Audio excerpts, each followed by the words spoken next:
the microphone. We're a punk rock band. Yeah.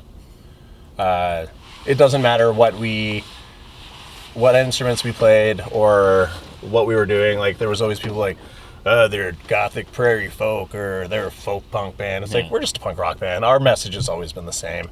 Very good point. All right, so how did you guys meet each other? Everyone was like, James, you should play guitar. And I was like, I don't know how to play guitar. So he was like, hey, I know this guy who can play guitar a little bit. And he lives in Edmonton, and I'd bet he'd move back to Fort McMurray to be in a band with us. And I was like, no one's going to do that. That's crazy. But he did it. Like A couple years. And then we all had planned to move down from Fort McMurray to start the same band here. But then when push came to shove, and we're like, okay, this is the moving day, and only me and James moved. So yeah, we were like, hey, want to move to Edmonton and start a band? And I was like, cool, when do you want to go? I don't know, next week? Yeah. So we just like left. Moved, yeah. And no one else moved. Yeah. And then we started a new band down here. Made that. And you had a side project named Firenext. That's what you were calling your like solo acoustic stuff you were doing before we moved down to Edmonton. And so we just like adopted that name and then started Firenext Town. You were mentioning earlier, together for 11, 12 years? How long has it been? 11 years now. Longer than most marriages. Longer than most marriages, yeah. And it takes a lot of work, just like a marriage. Yeah, we never go to bed angry. Never go to bed angry. We always talk about things. But you guys fight ever? Oh yeah. Oh yeah. Yeah. Every day of our lives. Yeah, fighting the whole way down here probably. Yeah. Yeah, that's part of being in a band with somebody. Just about trivial things. Yeah, when you're stuck in a van with like 4 other people in our case, you definitely get on each other's nerves very frequently. We would go and we would do like more rockabilly shows, and people would hate us. And so we were just like, they couldn't find a spot to put us, and it was really frustrating because we're like, we're a punk rock band, just put us on these punk shows. Like, punks don't care.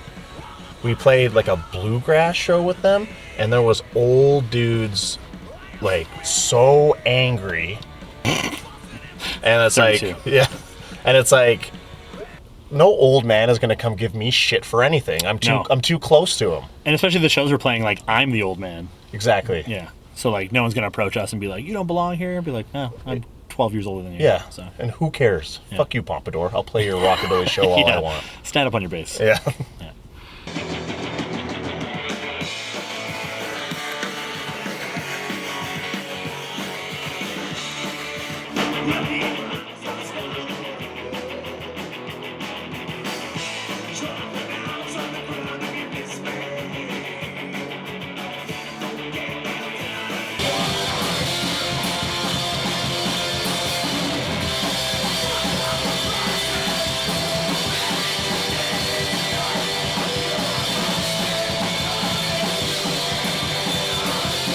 You have to really put your time in. And when you're younger, you don't fucking care anyway. So if it's like, well, let's say, hey, dude, I'm leaving for 4 months. It's like, well, we're going to fire you. It's like, well, fuck you. I don't care. Yeah. And then you get home and all of a sudden you're 35 and you're like, oh, shit. I'm in financial crisis.